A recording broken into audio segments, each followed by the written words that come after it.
Hello, Passionaire out there. Happy Thursday night. Good to have you with us on a night like this. This is Coach K. I love this evening. I love this night that all the Passionaires, you may be listening live or you are just with us in a Zoom meeting or you just watch a replay. Either way, Passionaire is someone who loves what they do. And do it very well for life. So that's very simple thing. You love what you do and do it well. But the challenging part is do it well for life. That includes relationship, career, you name it. That's why we love the time together. So, I know you are all unique out there, Passionaire. That's something we hold very dear. Everybody is unique. Just like every snowflake never repeats itself. That's what this wonderful crystallization, this process, natural processes. And so I believe you are unique. Yes. And be fearlessly you. I buy into all that. I love that. I hold that dearly to my heart. Yet, are you able to prepare to do something like happily together? Now, are you able to, as unique as you are, really live happily together for a long time? That's a tall order. If you are fearlessly you, but you don't live with anybody happily together, that's pretty good life. That's there, out there. You're out there. I know you are out there. If you are like that, I understand. But hey, I'm trying to give you this a little bit glimpse of hope. Like, hey, it's possible that you could be fearlessly you. Yeah. Oh, yeah. In your career, in your workplace, either pursue a career, pursue a hobby, why, even uniquely, fearlessly you as a parent, no problem. Yeah. And the challenging part is happily together. But there are other side of the story. Flip the coin. A lot of people are together, seem to be happy, but they are not unique individual anymore. I have seen those, like all together. I just watched a wonderful undersea picture photography, like a school of tuna that just gang together, just swim together to protect themselves. There's this picture taken as a school of big, like thousands of tuna swimming together. If you are one of those swimming with other people together, hey, you know what? Yeah, that's all right too. But they can do that 360 days a year. 7-11, they can't do that. You can look into the expert for the ocean experts and biologists. They do that for a certain season. If they do that, nobody can be themselves. So I don't know where you are. You can come from the other end of the spectrum. You think you are happy. You think you got what you want. You think you go into the career everybody wants you to be. You think you are doing well. You look at everything down the road. I'm stable. I have a stable job, stable relationship. But are you sure both of you are still have a chance to be fiercely you?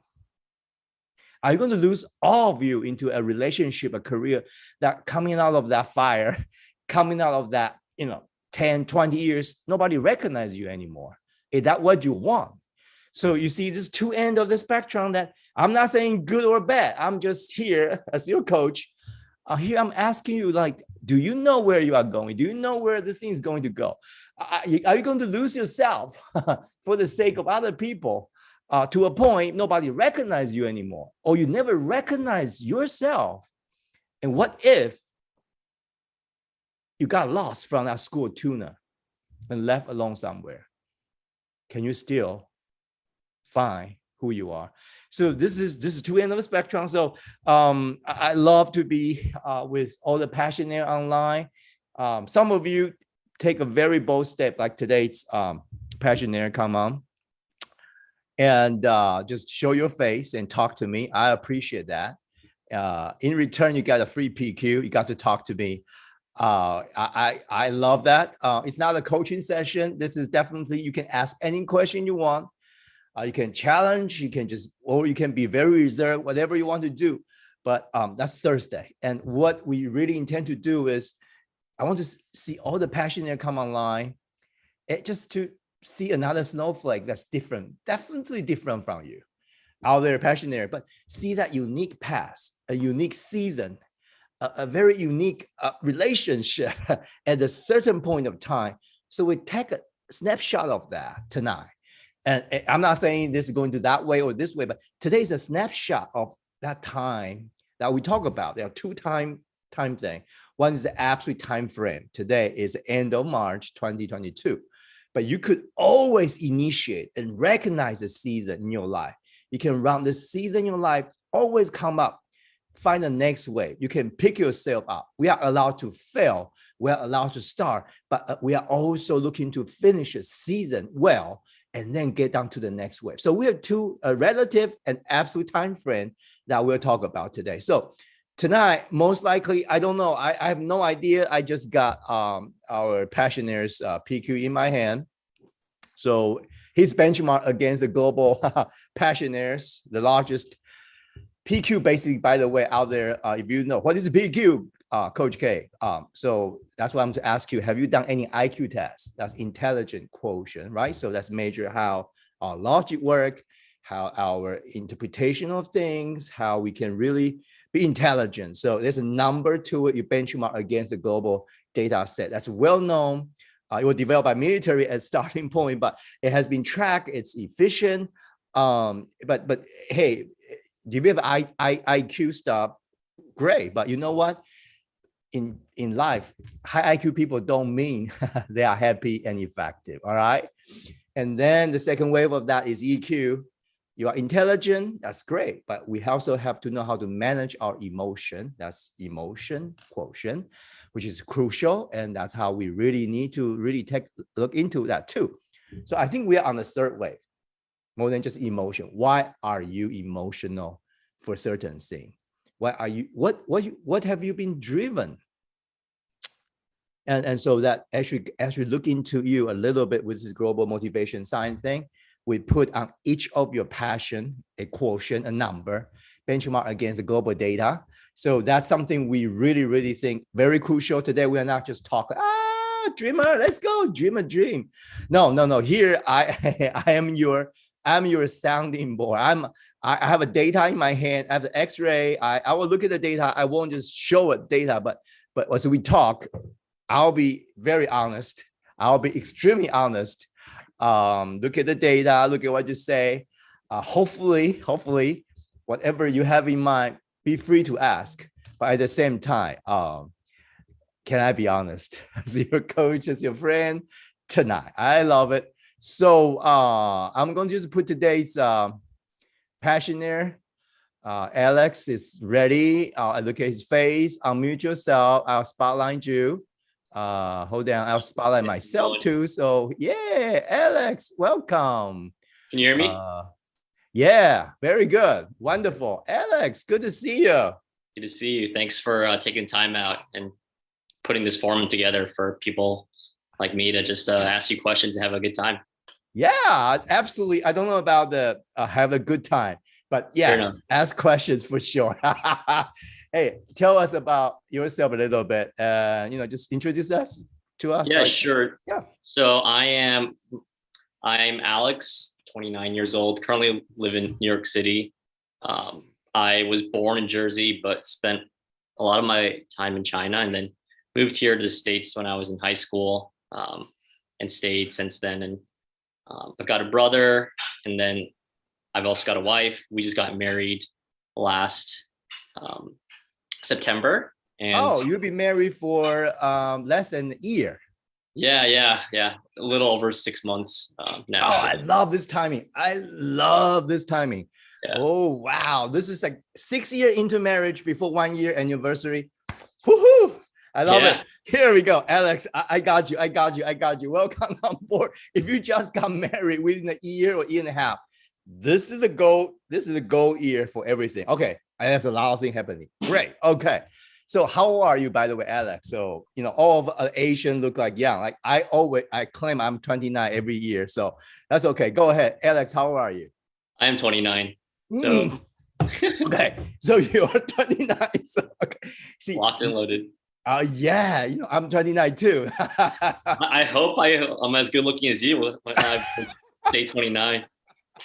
Hey, seriously, 29, I believe is how a man, listen, men out there, 29, girls, women, I don't know. You guys take your own guess. But I think when men are 29, that's when men are peaking or priming. 29 supposed it to be a around that time zone where you start to feel you have experienced something. You might fail, but you may go to different country to live, try different things.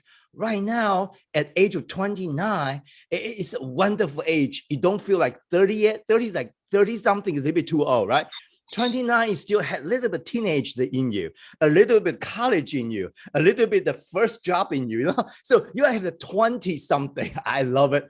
But but then you are mature enough. You have enough probably the connection, network, resources to really stop and think about doing something. So 29 is a wonderful age, wonderful time. Alex, I'm glad you take that step and coming now. All right, 29-year-old Alex got married for 6 months, and tell us about what you're doing in New York City. So I've lived here for about 4 years now, and prior to that, I was in Chicago, and I work in Connecticut. So I do the reverse commute from New York to Connecticut, and I work at a private. You are lucky one. Reverse commute. Wow. Okay. Yeah, and then I work in finance and work in a small debt fund. It's a small team, and we invest in companies across the country. So you have is that a hedge fund type of stuff? Yeah, exactly. It's a small hedge fund run by your friend or run by somebody you know, or they just hire you? They just hired me. So just hire you. So in that hedge fund, you are more like on the junior level, right? I'm at the mid-level now. You are the mid-level, 29. Hey, doing pretty well out there. Okay. No, yeah, it sounds cooler than it actually is. I just have like some advantage. Mid-level of a small firm. I got you. So okay, I got you. But you are supervising a few people, one or two, right? Correct. So, yeah. Got you. All right. Do you like your job? Yeah, I actually really do. I think the actual work itself is very interesting, but like most jobs, challenges with politics and stuff that like are detracting away from the main job itself. Those are areas that challenges me in terms of my patience and ability to just enjoy the work itself. But the actual work itself, I do enjoy immensely. Wow. Okay. So welcome on board tonight. What can I help you, Alex? So I think you touched upon it a little bit, like at this age. One thing. So my wife and I, we've always like, even in our during dating phase, one dream we've always had was moving overseas, and like that's something that has been on my heart. Part of it is work-wise, but also part of it is my family. I've got my grandparents they're out there, and also other relatives, and there's also a desire to share the gospel a little bit with them as I became a Christian. In college, my family isn't all Christian. So, and then for Esther, it's always been on her heart as a little girl. She's like had this dream where she wanted to move overseas, but haven't had the opportunity to do so until honestly, since we've gone together and now there's like a real viable path.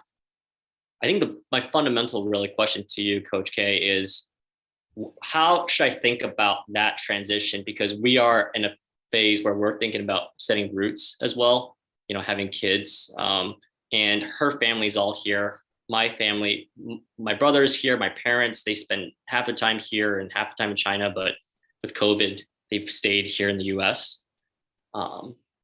So going to a foreign place with probably a new job, but like the job that I currently do, there's a lot of growth opportunities in Asia that I can pursue. So I think that's going to be not as tough, but definitely obviously going to a whole different place transition. And I can speak Mandarin, read and write, but it's been a little shaky since it has not been tested as it used to be. I grew up in China, but obviously being in the States now, it's not the same level as it used to be.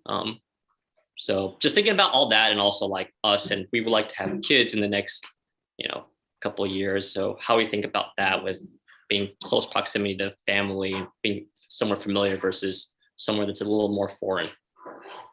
Wow, that's such a fundamental question, Alex, but it got every aspect of your life in that very condensed question. Fundamental but condensed is you have a dream to travel, you miss your family, right out there. And also Esther, your 6 months wife, is willing to also, or her dream too, to travel and live in a foreign country outside US for a season, but it's time for you to do it. So yeah, that's a fundamental question. And hey, folks, and Alex, you're 29. So let me back up the time frame, okay, a little bit. Usually, you know, under the motivation science, or people, I coach thousands of people globally. Yeah, it could be young couple like you, but could be very seasoned marketplace people, CEO, CFO. They all have families, or you know, whatever relationship you have. So this is a question. This is a legit questions. And so when should I move with a job? A lady I coach actually just got offer to be a second to the CFO of a big energy company. She lives in Houston. She just accept the job, you know? So, you know, all that. So yeah, that's a legit question. So, hey, now let's back up a little bit. Now, if you want really experience a foreign or this kind of exotic or adventures, whatever you call it, or the beauty journey, living fantasy, or either way, or out of necessity, living outside a comfort zone, a foreign country for more than 2 years, there are a couple windows that really for a person to do it. The first window is around college and just post-college. That's when you start taking a risk like that. 2 years outside, that's fine, okay? So when you now get into the second opening, which is now, usually that's not around 20 or 30. I'll give you the reason. The reason is very simple. Let me ask you, especially you are married, okay? The next window would be 7 years after 30. That means 37, 40, okay? So usually not around 30, okay? People who make this kind of drastic geographic relocation around 30, I talk to them, most of them are after 10 or 15 years after this, the results are very mixed. Okay, I'll tell you why. But let me start with one thing, is how old is your wife? She is 27, turning 28 okay. in a couple months. So are you two ready, if you two decide to have kids, are you ready to raise up a baby or two in a country, say in this case, I assume it's China, right? Yeah, or like Singapore, Hong Kong is probably. Okay, say Singapore, Hong Kong, or Beijing, or you know, Shenzhen. I've been to all those cities, okay? Shanghai. Those cities are westernized, they are convenient, even more convenient than here. But are you ready to raise your toddler and baby, couple years. Can you imagine they grow up there until they are 7 years old? Or you are not prepared for this? Have you thought about this? Are you ready for that? I think the answer is I have I think I'm thinking of it a couple ways. Yes, there are a lot of challenges probably, and a lot of things that might be different that I haven't thought about. But at the same time, like for me, as someone who's moved around a lot and who grew up like not living in the same place for more than 4 years, I enjoy and thrive in that and in that sort of environment without that stability. So I embrace it and I'm excited for it. But at the same time, I agree that it is, a lot more difficult. But the caveat is, at least how I think about it, there is some familiarity, and I've lived in China for 10 years.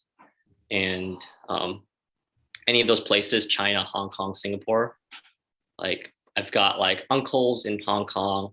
I've got like grandparents in Beijing and obviously parents in Shanghai. So there's some sort of semblance of home. But to your point, yes, I think raising a kid is very different in terms of what they're exposed to, what type of environment it is, as I'm not as familiar with it. I love your passion about fiercely you, and also consider your wife who had that dream. So two of you go there, wonderful. But unless you decide not to have kids for the next, you probably take a year or two to adjust to it, depending on stability of the job. So your kids most likely will be born in a foreign soil. Yeah. The same thing applied to diplomats, to international businessmen and stuff like that. So I talk to them all the time. So here comes come down to this bottom line is, are you and wife ready for your baby, especially toddler, and the very crucial first 4 or 5 years, 6 years, really live in a foreign soil? When I say foreign, I'll get back to this. So there's a deeper thing I'll touch upon, but this is the first question you have to think about, because if you don't, what I see is this: your wife may forced to be stay home because you have to work. It's a new place. Although you feel familiar, but she may not. Yeah. And she doesn't have friends. She has to build a friend circle. She doesn't have the necessary support system. Not just your grandma can come help Absolutely. taking, So she is losing her. I have her PQ happen to be so. I know her. She was on the program, so yep, she probably will. Yeah, she probably will go with whatever you say at this point. But hey, Alex, I love your power. I love your curiosity. So young man, yeah, Alex. No, so that's something I want you to know, because happily together means you and wife and possible kids coming out in the next 5-7 years. So if it's a 1 year, 2 year thing, it's okay. But usually that's not the case. You can't just switch. At age of 30, this is not time to switch job just to try to live somewhere else. Does that make sense? That means there's a deeper thing I'll get down to. There's something that we have to discuss in a minute, is about where you want to go at this point. Like, what's your identity? Are you American? Are you a Chinese? Are you a global citizen? I have no idea. So are you a family man? So we have to talk about this. Like, what is your identity? This is where in the age of globalization, everybody thinks it's a cool thing, but it's actually generate a lot of negative stuff as well. Is we think because we can talk the language, we have a job, very well-paid job, and go to a society, and then suddenly we belong. That's a lie. It's not happening, folks. Oh, sorry, Alex, this is can I be honest time, okay? So it's not because we are the few elite people go to a country, we can afford people who cannot afford, we do our lifestyle, other people don't do. Either way, not just money. And then we always live in that bubble we have. So does that mean we belong? Number one. So we have to talk about identity. Like what, so we'll talk about it. It's very crucial, because Alex, I love your PQ profile. You are the leader, but you are more a dreamer. Be honest, you are a dreamer. Let me go to this. So I'll talk about your dream, because your dream may not need a foreign trip to be fulfilled. That's what I'm trying to say. I think your dream is deeper than that. Okay. So we're to talk about your dream. Is that okay? Are you allowed? You will allow me to talk about your, we share with me? Okay. Yeah. So it's very crucial. It's like there's four quadrants: dream, believe, connect, and do. Alex from Europe quotient, you are one heck of dreamer out there. Huge. You are high curiosity, 1.65. Like, you have to get an answer why. You have an option.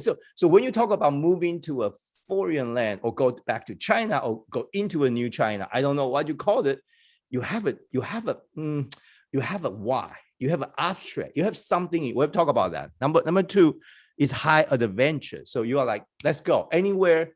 I can be more. I'm going to take a risk. I'm going to go. Number three is idealism is high too. So you want to help. So those are the three areas. So I want to just dive it down into this, because a lot of people, just all the passionate out there, I'll step on the sideline right now. Okay. A lot of dreamers, because we cannot separate being, that's what's been driving you inside you, your identity, from the outside, what you are doing to enable that dream or that part of you to be, realized. So for example, travel to a foreign country or move to a place to live there, which is totally different from here. This is outside. This is what we call doing, human doing. Great. But we have to know why I want to do that. So when we realize why inside me, what's been driving me to have that kind of dream, and then it's not necessary to really move there to actually to start realize that kind of thing inside you. So I want to just separate those two things. Very, very careful. Okay, back to you, Alex. Tell me your dream, because moving, I think your dream is more than moving to a foreign country.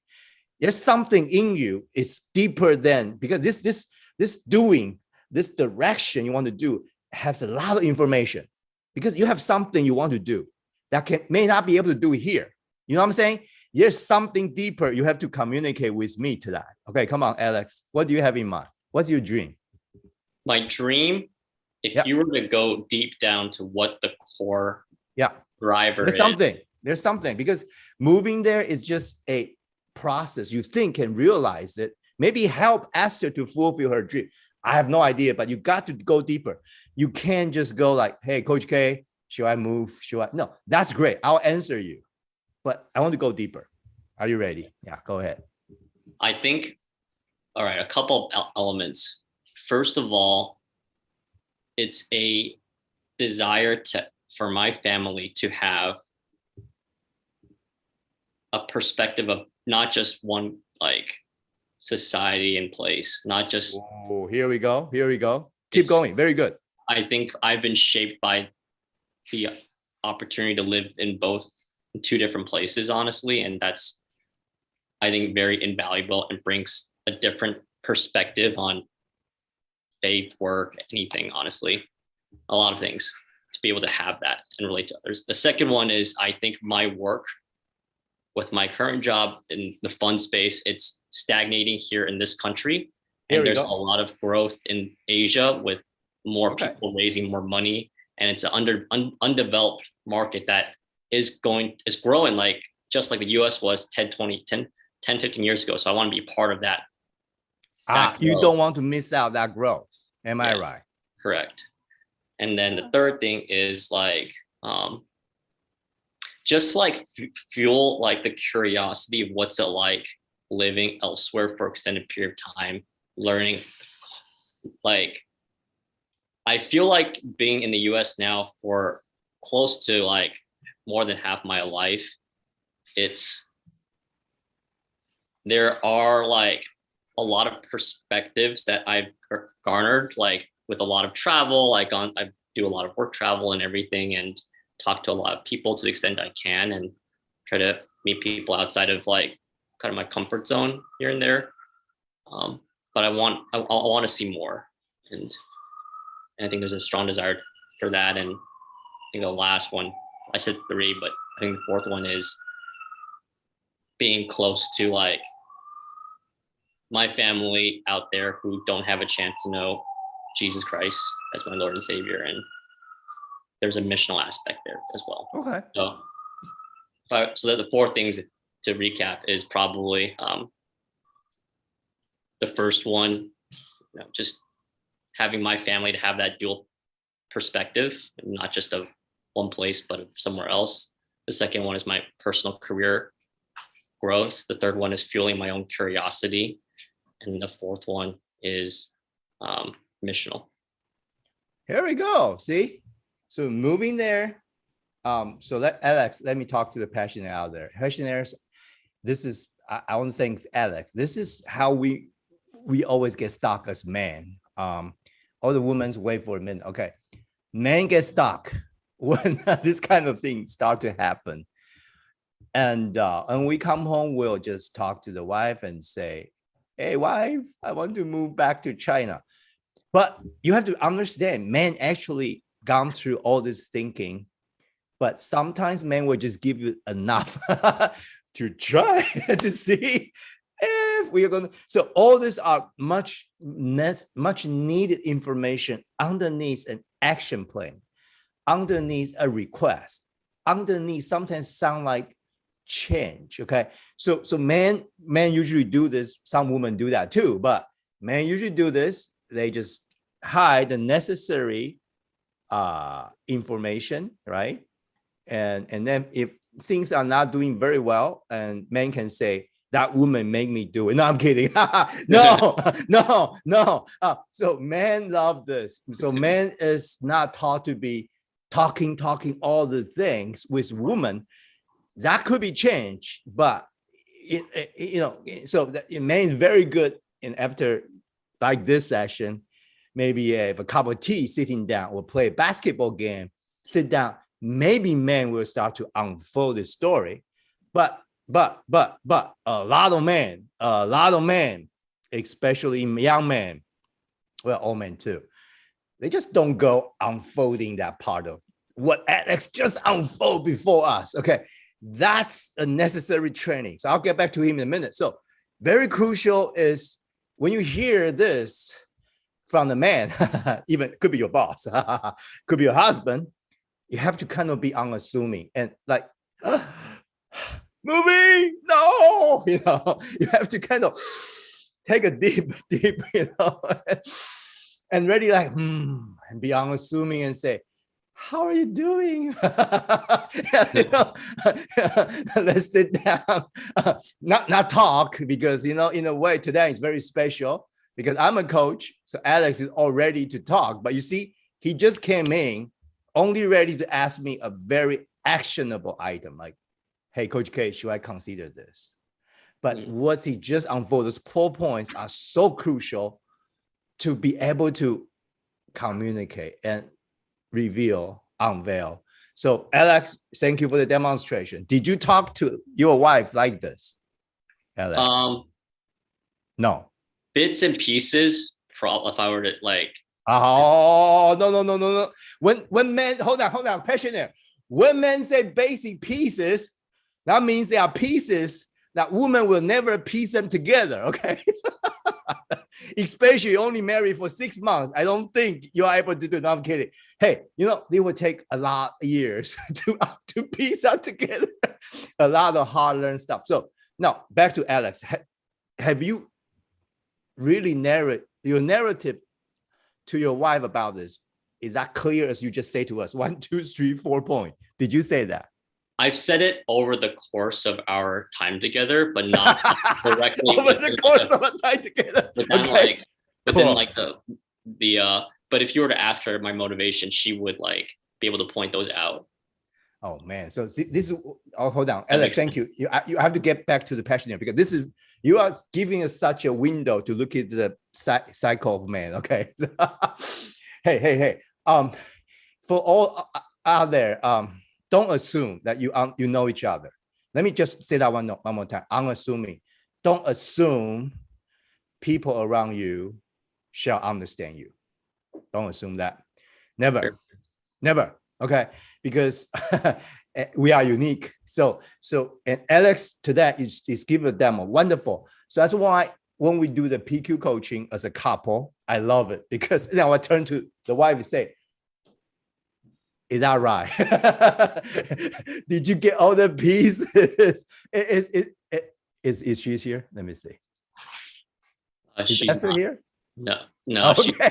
You just pull Esther here right now and say, did you get that? Okay. And 90% of wives say, I don't. What's he talking about? No, seriously. Both I look at you like, what?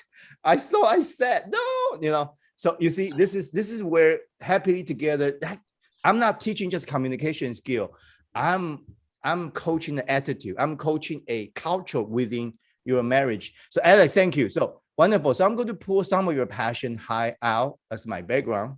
I'll get myself a little bit. Yeah. This is my favorite time. Woohoo! Now, that's some couple of points just say. Okay. The first point, let me point it out here. Here is you want your next generation, many generation after you, to also benefit from multicultural, or at least 2 or 3 cultures where it's not limited by the American, hamburger culture, right? And American culture that you experienced, New York culture. Are you looking at Esther right now? No, I'm just thinking and yeah. That's number one. It's more like idealism to me. That's cool because you have been lived in 2 cultures. I've lived in Taiwan for 20 some years. I live in US for 20 some years. I completely understand what you are talking about. Okay. It's awesome. I completely understand because these 2 cultures are totally different, are so intriguing to understand both. I'm on that fence right now. So I'm half, so I'm like, I understand. And plus I have a 3/8 of my DNA actually Japanese. So that maybe I should go live in Tokyo for like another 20 years to really get, so you know what I'm saying? So I'm serious, and so that's why I have this hairstyle. It look like samurai, samurai hairstyle. My wife doesn't agree. My wife of 28 years doesn't agree, but that's okay. Hey, so idealism, I love it. It's I know where you're coming from, and you put it as a number 1. The second thing you talk about is you feel your my work that I think it's a growth opportunity. Yes. Yeah. So it's power. So that one I have to drill down. Like when you feel that is because this particular hedge fund that you work with, you feel you already learn because your curiosity is very high. You have to learn all you need to learn at this point. Is that why you feel you get stagnant that way? Yeah, that's definitely probably part of it. Right. See, so you feel like at this point, your curiosity number is the highest one point something. Usually that belongs to a PhD level of something. Hear me out very clearly. PhD level of certain field, a very niched field, but you need depths, not the width. You want to go deeper for certain topic. That's what how your curiosity come on the global benchmark. So you will feel one hedge fund in Connecticut, I assume, right? Correct. Yeah. Connecticut sounds cool. You are rising up to the mid level.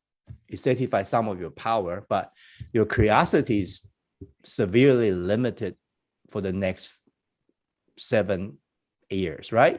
There's nothing you can learn. Not much. Not much, yeah. Like I'd say there's always you see the ceiling already. Yes. Okay. Now that statement about job, where you say on the power side too, because your power is pretty high as a young man, so you want to have an influence over. You want to have a say of decision. You want to influence other people's decision. You want to have a channel that or way to say, hey, this is what I think, and everybody follow you. Yeah. You want to grow that too, right? On your job. Absolutely. So go to China. You could, by changing this and giving your dual background, you feel you are much needed there. That could give you a boost on your power, your influence, your position. Make sense? Yep. Got you. All right. That's second. Okay, number 3. What is number 3? Number 3 is like my curiosity and like to honestly satisfy it more than anything. Sure. So satisfy. Number 4 would be your family, idealism and family. So you Yes. have unsafe, we called it, or you want them to experience what you experience on the Christianity to really bring faith to them, right? Correct. Yes. Wonderful. All right. Hey, these are all the high passions from this young man. I have that data in my hand, so I know the number.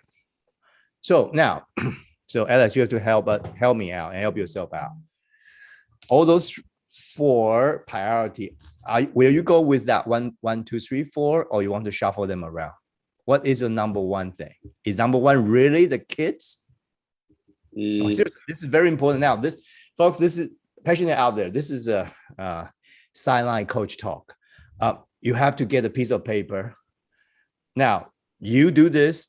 Actually, you have to invite Esther to do it too. So you have to do a double priority thing. No, we don't do that tonight, but you do it right now. Like all these 4 things, you have to prioritize right now. You have a chance tonight to put 1, 2, 3, 4. Yeah. Okay, go ahead. Which one? I'll put curiosity as 1 then. Ha. See, curiosity number 1, right? Can you restate that? What do you want? What's your dream about that? Changing job to China. What kind of curiosities you are looking forward to? Literally everything. Like wow. What work, what the relationship with colleagues can be like. What's it like living in a foreign place? You know, what people talk about, what people care about culturally. What are people's like faith stories there versus here? What are their perspective on like in the US? Where do people travel? What do people eat? You know, like everything. I see. Wow. That one probably bumped to the number 1. Am I right? I think so. Not the kids thing. Kids thing probably drop. Okay.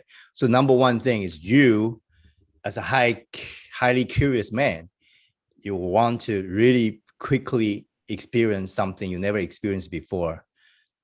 Why? Why are people there doing this? Why are there people doing finance that way, right? What would be the real global reserve currency at this point, right? And, you know, how is this oil and gas and stuff? You know, I got you. All right. Wow. What is number 2 then? Probably idealism.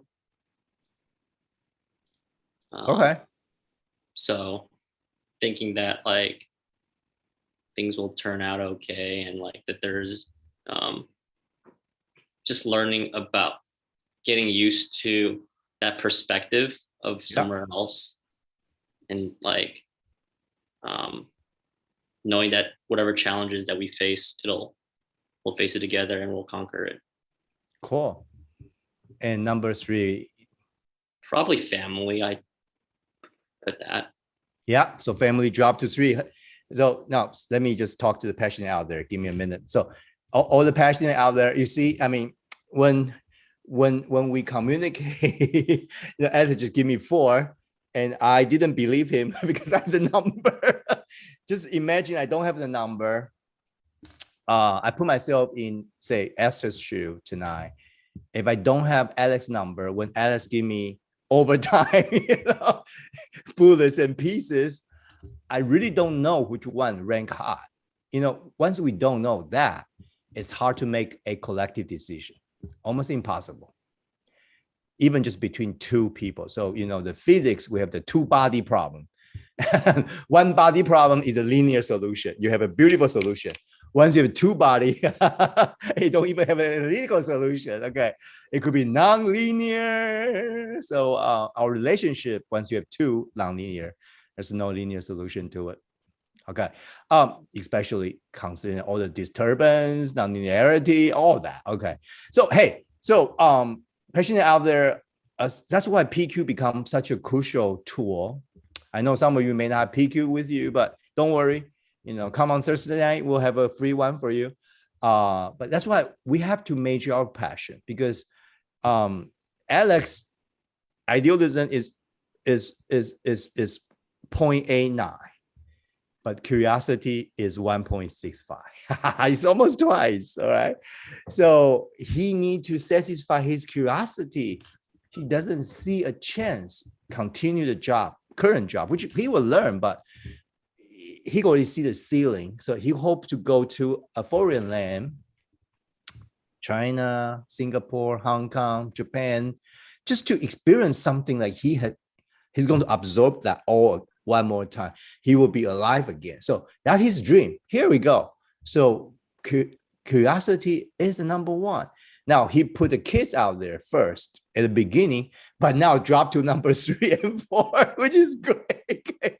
So and I love this conversation so far. So back to you, Alex.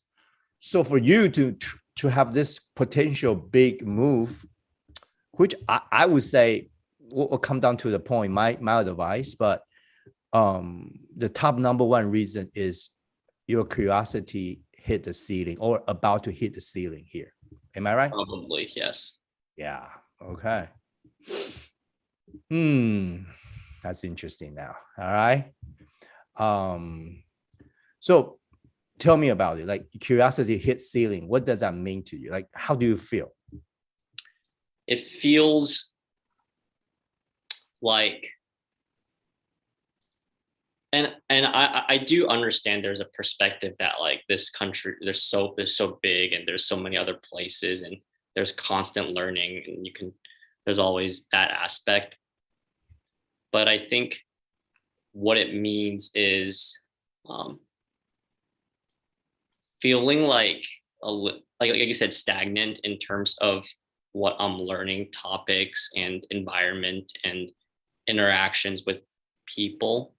And I guess there always is an argument that I could always challenge myself by putting myself in more uncomfortable situations within this like same environment. But it's just like, maybe fundamentally it's like a way of life that is kind of more repetitive, which I'm okay with also. Like it's something that's, I guess I struggle with a little bit because I do see the value in security and stability, and I'm be happy to like focus on that long term for the sake of my family. Like I'm willing to sacrifice it. And I can see it being a relatively comfortable life, but I feel like called to more than just living comfortably. And so I sound a little bit adventurous coming now. Okay. Yeah. Like even like, honestly speaking of, I'd argue being here and living in Manhattan with my job in Connecticut and doing the reverse commute, like taking 3 hours each day, just going to the office Monday through Friday is a sacrifice, but it's a challenge that is I think fundamentally I do thrive in challenging environments and I enjoy growing and learning through it and coming out of it. But that's what I mean by like the curiosity being stagnating, where like the challenge is probably not there as much anymore. And it's just maybe like going through the motions is a very strong word, but something along that line. Cool. All right, here we go. Thank you, Alex. Be honest with me. I think to me that you already demonstrate something that at the age of 29, this is really a very crucial year too, when you move to 30, because from 30 to 40, you have one shot for a career. Let me just be honest. Let me say that one more time. You have one shot. It's like slingshot. You have one shot. So you pull the trigger, you move a couple places, you move a couple jobs, may not help you, because 30 to 40, this is where you build network. More important than anything, the network but by setting a very clear direction that you have to keep moving to that direction. Before 30, folks, be a dreamer. Let me use this. Okay, so Alex, this is the second part of what I want to talk to you is about this focal point. Okay, about where one dream that can get over the hump, so that dream will be realized before you are age of 40. Does that make sense? Because I don't want you to go out 2 years, satisfy curiosity, and then you have to move to the third country somewhere. Because your curiosity is so high, 1.65 out of 2 globally. Moving to a place, take a job, usually take you about 2 years. You will learn everything, and you got to move on. Okay? I don't want that become a pattern unless you want to travel globally, which I don't mind. Then you shouldn't get married or you shouldn't have kids either way. Okay. So you want both. I can see that. So you can't have all of that things. From age 30 to 40, folks out there, is when you have exponential growth by deduction. You can't get all what you want because nobody can. This is where life becomes very focused. Let me use this word focus, where they will be happy and effective. Okay. This is how I coach global CEOs, the big shots. They all experience this by letting go of something, form a system, build a network, and experience a true prime in their life. It's so crucial, so crucial. All right. So,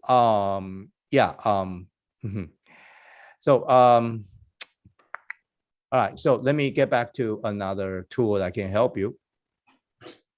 Here we go. I hope I have it here. Yeah, I do. I have to shrink myself to be small. Dun, dun, dun, dun. And if any question, you can type here, any suggestion for Alex, our fellow passionaire, you are welcome. All right. Here we go. Okay. This is our wheel of development, or could go the other way, procrastination. So I think you are back on, I think you have gone through some of the cycles, but you are back onto the dreamer side, which is Purple Lake Dreamer. You are dreaming about something based on your curiosity. And by moving there, you probably experience the defier stage, defy the not culture here, or maybe just your company culture or US Western culture in general. I have no idea. I have a sense of idealism coming out here. Adventures all come very well. But a lot of people then end up going to be crisis maker out of crisis or become overdoer. And these are the potential stagnant stage when you develop from 30 to 40, you could experience that quickly. For example, you could become an overdoer. That means you are in Beijing for 3 years, and then suddenly your curiosity hit the ceiling again, because there's no job can satisfy that 1.65 curiosity. Alex, should I be honest with you? You should. Yes, I'm high curiosity, only 0.85. So and the Ivy League professor, I have some data, some of you, we collected together, average out. The best professor in this nation, their curiosity number is 1.44. You are higher than their number. They are paid very well all their life doing research. Okay, every minute, that's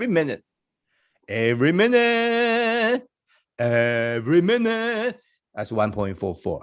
Every minute they sleep and dream, they eat, they talk about something, curiosity. Only the curiosity can drive them to be. That's their number. You're higher. You're 1.65. My wife, Xiaowei, 1.44. All right, so she doesn't get a PhD, but she's working in a pharmaceutical company doing biostatistics research. So that's okay. She's doing that every day. Okay. Now. So I'm pretty sure you go to another hedge fund. Thank you. We have a coach, Andy, just said, as someone with a husband who is doing an PhD, that is true. Thank you, Andy. So her husband is doing a PhD in UC San Diego. You just have to live, drink, go to restroom with a curiosity. You must surround yourself with environment like that. In the world, that environment only happen in couple places. Number one, universities. Number two, big research lab. Number three, think tank, linked to certain place. Otherwise, you will not be satisfied with just the curiosity on the job. Number two, if you just want to change location to satisfy that 1.65, you have to change about 10 locations before you're like, oh, I'm all set. Okay. That's a can I be honest side. That's what we call the overdoer and could be crisis maker. So every time you want to move to the next one, I would be crisis driven. Like, oh, I'll make a crisis out of this job. So I want to move on. I move Beijing to Shanghai, Shanghai to Shenzhen, Shenzhen to Yunnan. Okay, so that could be down the road, Alex. I don't know, but so what's your response to this? No, that's helpful. I think that's a fair perspective that you pinpointed, and it's something that I should definitely think about in terms of what is really fueling that, and is this an answer to satisfying that, or is it a never-ending process that needs to be channeled elsewhere in some other fashion? Oh, I love the word. See, Alex, I'm with you. Channel somewhere else. Have you experienced channel it somewhere else, or you don't have time to do it? What is it? In terms of like curiosity, that you really adventurous. Yeah, learn something new every day. Have you channeled it somewhere else? Well, it's just honestly, no. Yes or no? No. Yes. Probably not. No, I would say. So that's why moving to another nation, regardless is Beijing, Singapore, Taipei, I love those cities. Don't take me wrong. Okay. I used to have a lot of business partner there. Wonderful. For a year, maybe for 3 months. Okay. It's not a place to satisfy your curiosity, especially with that level. No way. Okay. So I don't think you can find that in a job. So your curiosity, you are led by that, which is so cool. And you are in the finance, right? Am I right? You are in the finance. Correct. Okay. That one, I'm going to drill down a little bit deeper. Is that all right? Sure. Okay. So, your curiosity adventures are two of the highest passion. So as a hedge fund manager or part of the team, it's a great place for you to be, because that we call it calculated risk, right? Adventures, taking risk. Curiosity means you calculate it with a lot of information, knowledge, and answering the why. So it's a calculated risk is another way to describe you. Is that true? Is that correct? That's very accurate. I'd say yes. Yes. So you love the calculated risk. Oh, I love it. I have a younger brother like that. He actually owns a recycling business, calculated risk. A lot of people in Wall Street, the how do you call this, front office people are like that. A lot of politicians are like this, with idealism. So your profile, you probably will not be happy to be a finance guy for all your life. That's the can I be honest part. Let me do that one more time. You will not be happy doing what you do like right now forever in your life. Am I breaking the truth too early?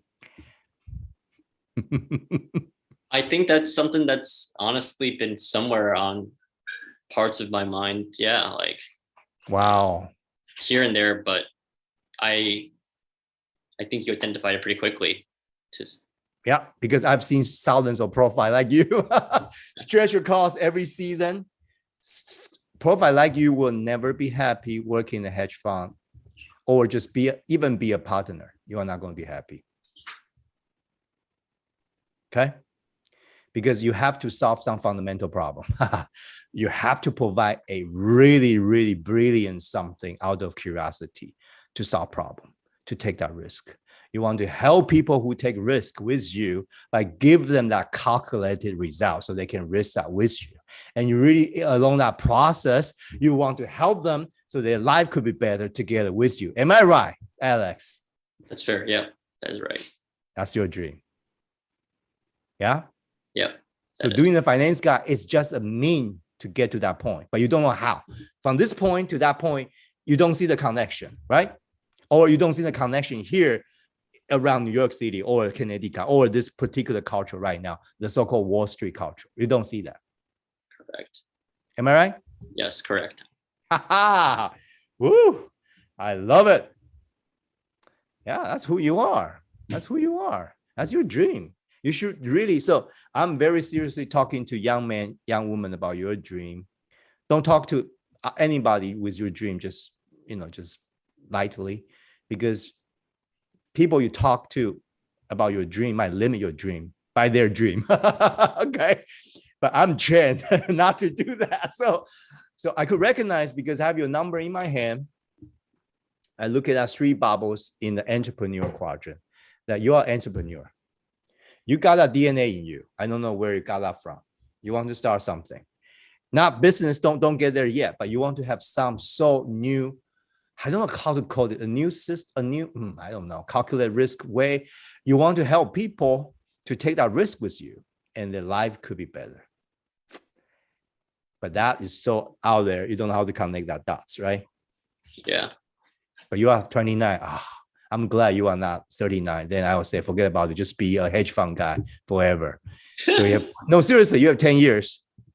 We always say 7 years is a cycle of this. So after you are able to, so from the defier, which you need to have a defier idea right now. What is defiling? What is rebellious? Not against good people, but what is something against the system right now? Are you think it's something need to be changed? Let me put it this way, transform. You have to think. If you don't have that knowledge, you should go back to school. Learn from those people who are advanced. I'm serious, with your curiosity, and then come out with a system, and then build it. So these two steps are system kick in your power and start to build a leader like you, and then you can go into this, we call it prime. If you go over it, it would be warriors. But this is where PAEI, producer, your leadership, you produce a lot of mini you when you are age of 40. So you have to lead a team. Could be graduate students, could be another hedge fund. I have no idea. You got to lead to, but they can realize your dream with you by the age of 40. You're an entrepreneur. What are you going to do with that?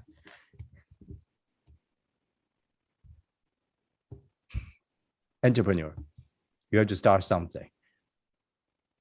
No, now I'm saying not start a company, but start something with a new idea. What are you going to do with it? Moving to Taipei, Singapore won't help you on that. Now Ella is like, oh, you're an entrepreneur. Anybody ever told you you're an entrepreneur? No? No. So in your family, nobody's talk about stuff like, in your family, like anybody ever start something? Business, school, even just a ramen stand, that's okay. Anybody start anything? No, we were more calculated risk. No, you are calculated risk, but your calculated risk is for idealism. So so that's where, okay, so Alex, you have an unfulfilled entrepreneur inside you. I don't know where you get that. You want that. That's why you want to see, you want to take a risk, moving back to Beijing, say, for example, or moving to Taipei. All these action items, very, very entrepreneur-like. But you don't know how to channel it. Okay. So, wow, I don't know, because I look at your profile, it's like, wow, this is not a typical finance guy sitting in the hedge fund try to rise up the rank. No, that's not the profile. Okay. Now I know I look at eyes, it's like, Coach K, what are you talking about? But I am telling you, Alex, you are entrepreneur. You got that DNA in you. Even your family, nobody say nothing. Just calculate risk. Be careful. Bring money back to home. Just be safe. I know them, but you are different. Somehow they give you the foundation. They take another risk. They take enough risk, calculate risk for you to be able to stand on their shoulders and say, I may be able to do something. That's where you are right now. I looked at, like, I have seen those eyes. Like first time ever somebody talk like this to you, right? It's funny you mention it because it's something that's been a desire of some sort for my parents, but it's not something that it's something that I've also thought about, but for me, it's developing the skill set first to be able to do that maybe in the future. And that's where I think finance does help. And, I got you. Yeah, I got you. But it's very insightful, honestly, the way you identify it. Okay. Yeah. So underneath you, there's a entrepreneur want to take a calculated risk, but more risk than calculated. And the calculated one is not to be safe. You actually don't want it to be safe, but you want it to be so risky, yet the return is high. You are a guy like that. So I don't know, I should talk to your boss in the hedge fund, like how is your style? I think you are not happy just to be a technical guy. I think you want to really have more say, more visionary, more ahead of the pack type of stuff. That's what I think from your profile. Am I right on that? Yeah, I think so. Okay. So at this point, you have a lot to digest, Alex, because you have identity. You wear identity. That's cultural, that's family, that's, I don't know where you pick up this. It could be as a teenager between different cultures. So you have to take care of your GPA to get somewhere. I don't know. But along that way, you are wearing identity that it's really not you, Alex. Your identity, you are a solid, calculated man, provide for the family. But when you talk, it's all about this entrepreneur quadrant stuff, very visionary, adventures, very like asking why, want to resolve something, want to transform something. So I'm now taking a personal interest in you because I feel you have a entrepreneur identity like never discovered, and you don't know how, you don't even know what to do with that. If that's the case, when you are age of 40, even you move to 4 jobs, it will become more.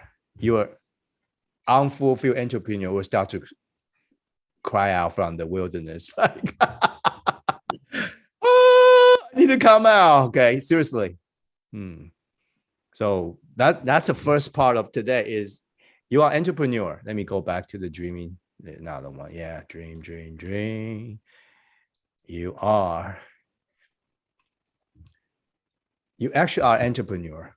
You have that DNA. So tell me about what your parents actually say they want you to do that. What does that mean? They have encouraged me to think about starting a business or just starting something of my own because they want me to step on their shoulders, like exactly the way you put it, honestly. I want to meet your parents. They are great parents. Wonderful. Are they from China? But then they spend time in the US as well, kind of similar to me. Man, I love your parents. I have to talk to your parents. They are not the typical Chinese parent. Wonderful. Yeah. Hey, I think your parent got the instinct. They work hard as an immigrant for two culture, give you enough. I think they have seen enough of you to confirm what we just say. But I think you take a very conservative and safe path to this, right? Yeah. But are you willing to take risk, not for your hedge fund, but for yourself and your family? I think for myself, but then I think with family, that's when it gets a little tricky because I don't want to. I think beyond that entrepreneurial spirit, I think I wanted to make sure my family has an environment where they can grow and thrive in. I would like give that up probably to some extent. Okay.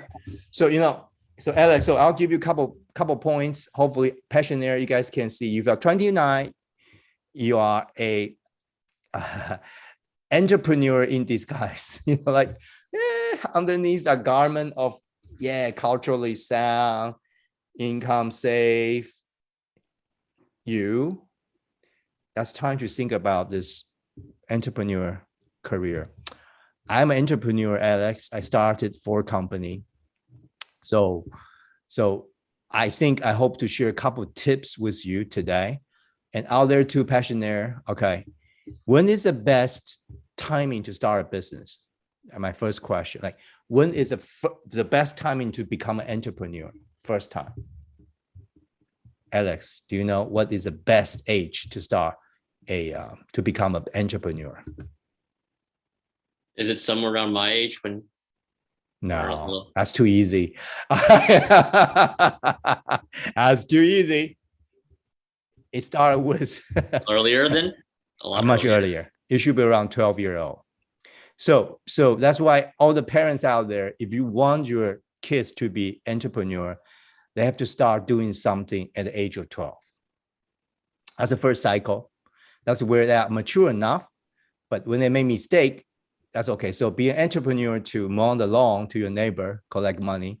So you got to doesn't have to involve money. Entrepreneur means you have a dream and you start to communicate your dream with a group of people.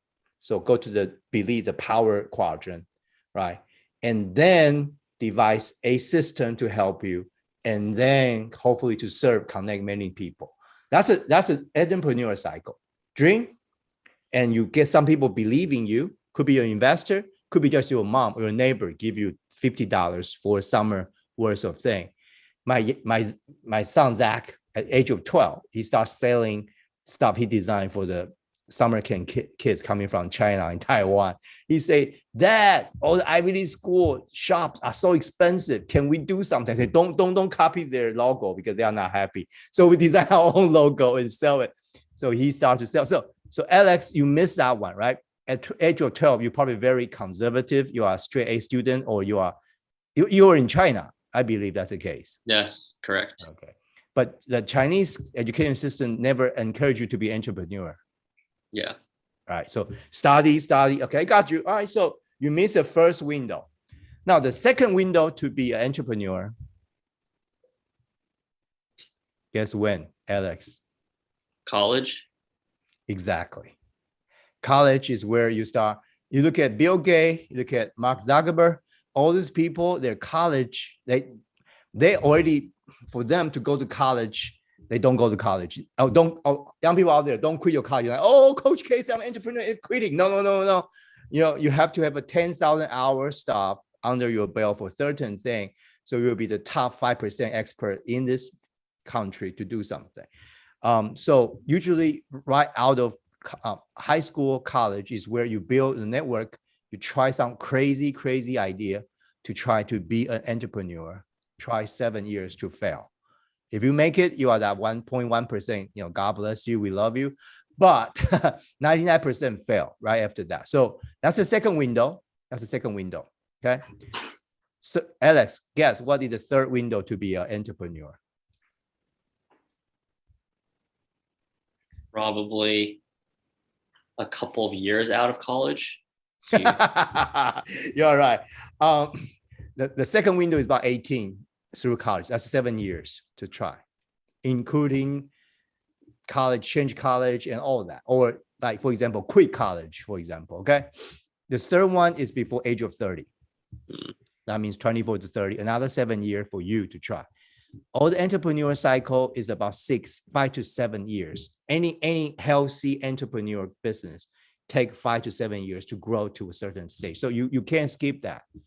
People say, I will be a game, like YouTube gamer, But hey, so many YouTube gamer, only few of them make it. Okay. So I'm talking about entrepreneurs. So you almost missed that one too, Alex. 24 to 30. But your field is very special because it's a finance. So that's okay. You start with we call the do quadrant. So this is very, can I be honest? This is very immigrant, very Asian take approach to it. Just do it so well technically, right? Once you are solid, then you go have your dream. That's Asian culture's baseline. Okay. Which is okay. Okay. So now, but now you married. Okay, you married. So it seems so. That's why a lot of places like musician, artist, mathematician, by the age of 30, if they don't do something, usually not a chance. That's why. Okay. So you got the next wave of possibility. You know when? 40. So you have a big decision today, Alex. You are an entrepreneur underneath you, but you miss 3 windows to me because you haven't tried anything there yet, right? Can I say that? This is stable job already, finance, go to the firm, which is great job. Good job, guys. This is what a man need to do. I understand. But Alex is an entrepreneur. So you are age of 29, you start something now with a family, a wife, you want kids. That means you will postpone your kids' time to about 40. So now you have a major decision to make right now. 30, 40, well, you take care of the kids thing first and build something alongside that. I'll talk about what to do, all right? At the age of 40, give you enough. The kids will be 10-year-old, 7. Okay, talk to your wife. And then you are age of 39. You have enough connection. You have a deeper knowledge about certain thing. And you already try on the sideline a little bit of entrepreneur, build your network. And then you come out strong at age 40. I did that. I kept, at your age, I got my PhD. And then I went to Bell Laboratory, research, came out, started a company as a telecom boom. Okay. So so I started my second half of my life around age of 40. That's helpful. Yeah. I just dropped everything I do technically. At that point, I have 3 companies under my belt. I drop it. I came back, become a pastor, live under the basement. We don't have health insurance for 3.5 years. Okay. Nobody support us. I just say, I hear the Lord say, go back to Princeton. I say, yes, sir. I came back. But my son was 3-year-old. Okay. Okay. It's very difficult at the beginning. Yeah. Okay? I was not prepared. So, but I was early enough. So, so I want you to know, entrepreneur is not. I want to give you something. For this many years, I suffer. I went through. I'll talk to you like I talk to my son, Zach. Is that okay? Absolutely. I want to help you that you don't have a fear to be entrepreneur, but you have a healthy dose of all what need to be done. Does that make sense? So it's not like I don't want to do it, or I really want to do it. I don't care about anything. No, entrepreneurs sit right in between these two. You need a healthy dose of fear in you. What need to take place? What price you are willing to pay? And like Jesus said in the Bible, calculate the cost you have to pay. So, and the return is not money. The return is that you finally have a chance to try it. The return is in your life, you'll never regret. You never done this before. Okay, question. Our time is up, but question, go ahead. No, I think this is very, I guess my fundamental question is, if you were sounds like you've had a similar, to some extent, yes, like experience as me. And your journey as well as mine in terms of your career development and starting a company. What would you have done differently, and what, if you were to look back at your own life, and if I were to like somehow in some ways mimic to some extent the way you did it? If you, I don't really have a lot of regret. Luckily, I do. When I talk to God, there are a lot of regrets, but He deal with it. Okay, so every entrepreneur has regrets. Okay, but if I really have one that I would love to share with you, is I would build much more network when I was younger. I hope I have a different perspective, not from an immigrant or technical person. I used to walk into a conference room, everybody will introduce me as Dr. Kong Lee Dunn. And I usually the head of the technical talk. That was my identity. After I done the PQ, I know that's not me. I'm never happy with technical talk only. I did a great job. I have a dozen US patents. I published hundreds of papers. I'm very sound there, but I'm not happy. I'm not happy. And then that become a career cap for me because people view me as a technical person. I am no more a decision maker. See that? Yep. No, and I look Chinese. My English is not that native. So everywhere I go, so people look at me, yep, a typical Asian hard worker, technical guy. If I have one regret, that's my regret. Got it. You see that? It doesn't help if you go back to China. It's get it worse because you actually lose that advantage over there. Okay. You see that? So you change nation, it won't help you. It doesn't necessarily give you a better chance. Especially right now, China. I have friends there. They call this Hai Gui. So you know Chinese, Hai Gui. But the Gui is actually turtle right now. Hai Gui.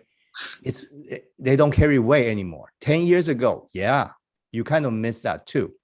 So if it could be, so to me, I'm not just shut down your going back to China, but I want you to separate dream and fantasy. Fantasy is from who you are not, but your true identity is crying out, but your fantasy tries to say, this is who you are not. So your true identity is called entrepreneur, but you go back to China, you think it will get you there. No, that's not who you are. They will not give it to you. Right now, the China, especially finance market, 10, 15 years ago, with your people will back you to go back. Right now, it's different. Okay. So very different era. Yeah. I have friends who just working in any US finance company 15 years ago. They go back, become CFO right away. They do all this. But right now, you go back, you start from bottom, climb up again. So it's very different world there. Okay, so I give you the reality check right now. So my recommendation to you very quick, okay, because this one probably, that's why life cannot be just talking and, career counseling. This is more than that. Hopefully, Alex, you understand. This is a passionate family thing, network. So anybody out there, if you have any suggestion for Alex, you are welcome. Alex, after this, hopefully you can join our Mighty Network. Okay, that's where we get everybody there. We send you an email, just join us. Anybody want to follow Alex on this? So Alex, give me a couple of suggestions. So right now, to me, it's very, very straightforward. 30 to 40. You can take your wife, start entrepreneur life, but don't just move a location. That's not entrepreneur. It will not satisfy you. At least you have to move a couple locations and then finally find out changing job not going to satisfy you, because down underneath this all wonderful finance guy, you are entrepreneur. You have to answer that call and identity face to face. Okay. That's number one. You can't escape anymore. You are 30, 29. This time. Okay. This is where Jacob answered his call. go back home. But you don't have that. You have that. Okay. I don't know. It has to be more than that. Okay.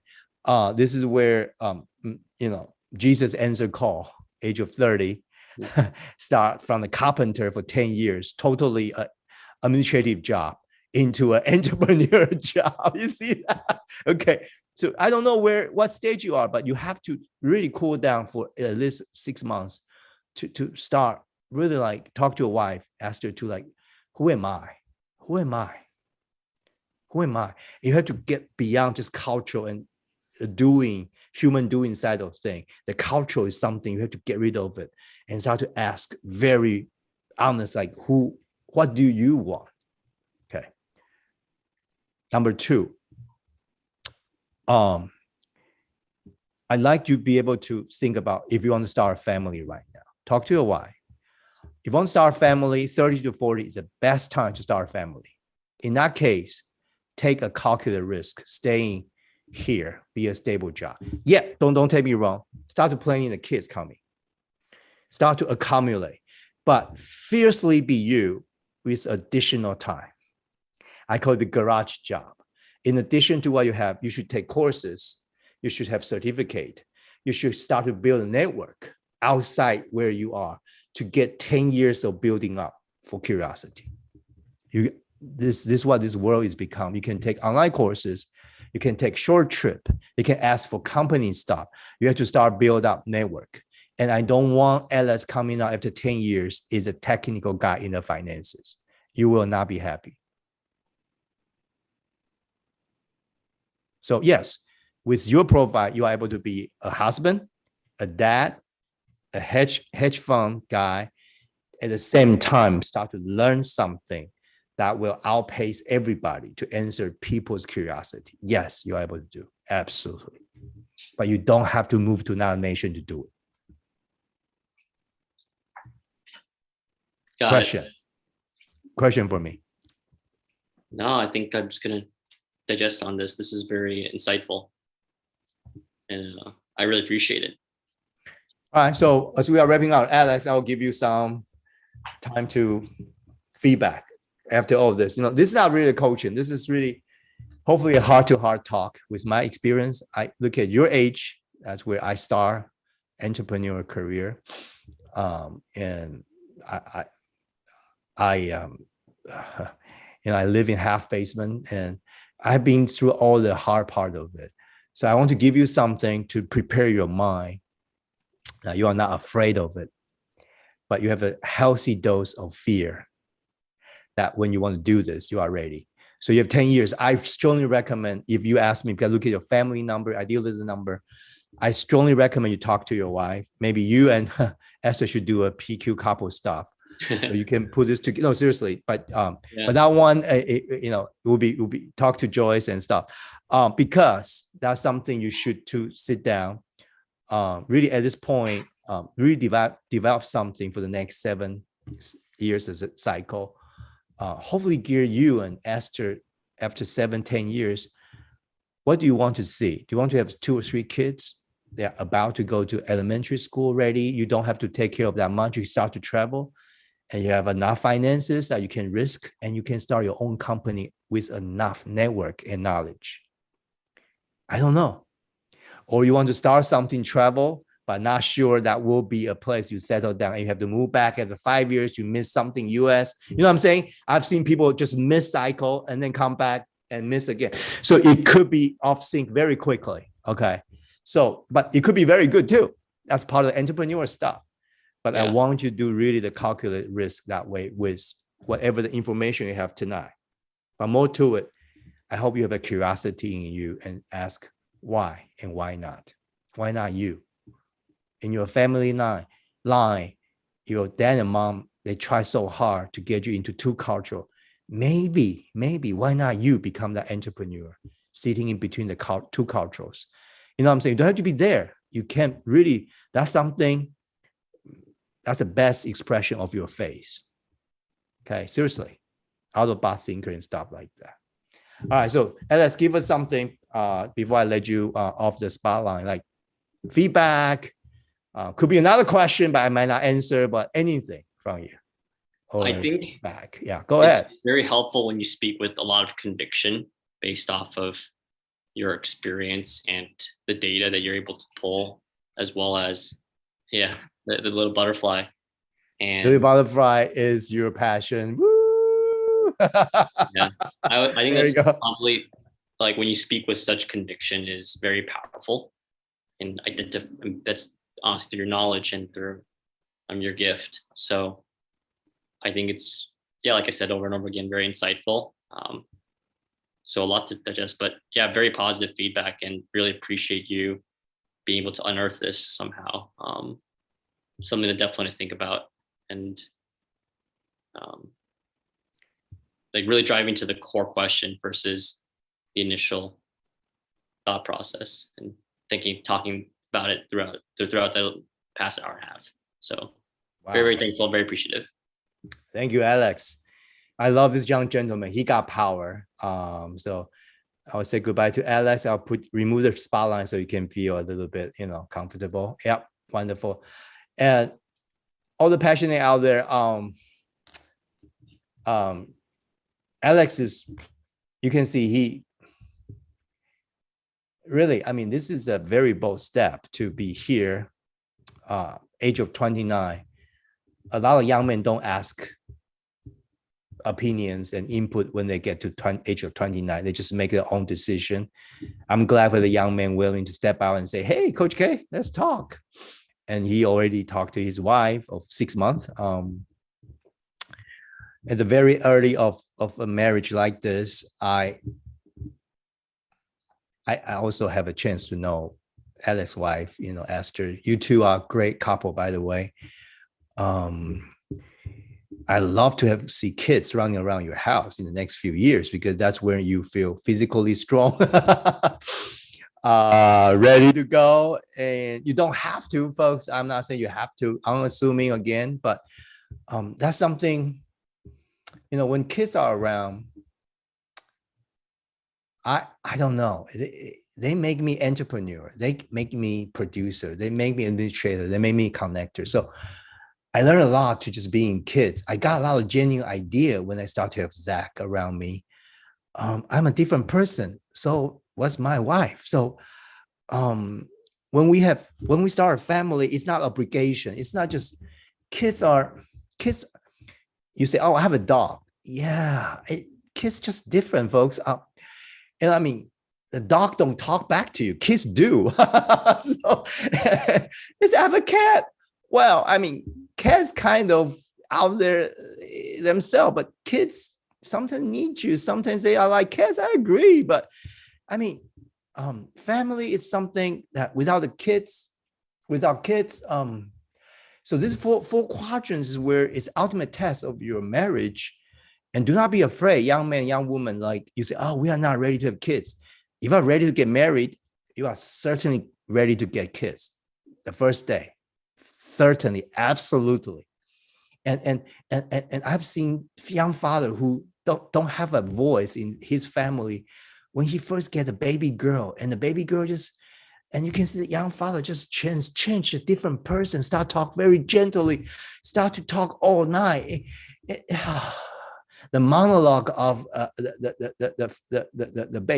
baby's dad, and mom and dad kind of, that's a wonderful position to be. That's how should I say? I look at back if Alex, I mean, one thing I regret. Let me add one thing I truly regret is, well, I shouldn't. I regret, like, I wish Zach is still 5-year-old. Okay. I wish, I hope I can slow time down, even though I was busy, chasing after him, bubble milk, and stuff. Yeah, we were busy, but I look back and it's like all the moments we cherish is such a true entrepreneur. That's a true producer. That's a true dream, true belief, true do, true connect. So, hey, do not be afraid of being a dad or a mom. Think about, don't think about, I'm sorry. Dream about it.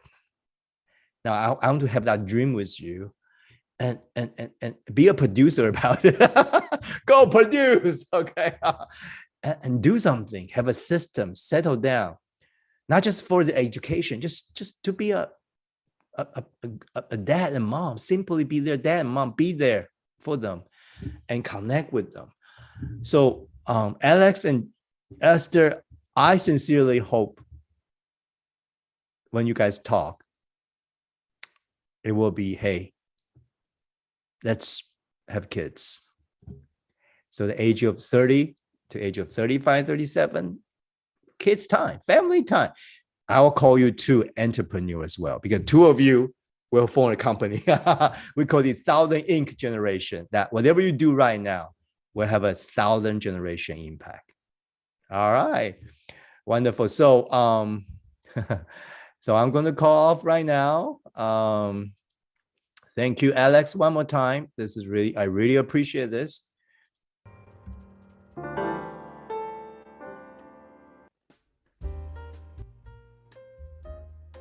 For all the passionate out there, hopefully this is 9 seasons, cycles, and but it's not complicated, folks. It's your heart. The more we go into, we call the identity in action. That's where you become excellent in what you do, in what you love to do, and do it well for love. So in life, okay? So have a wonderful night. Hopefully we can follow up what's going on on our Mighty Network. Yeah, thank you, Alex. Yeah. Hopefully I'm honest enough. Wisdom, I don't know, but yes, honesty, I got it. So have a wonderful night, everybody.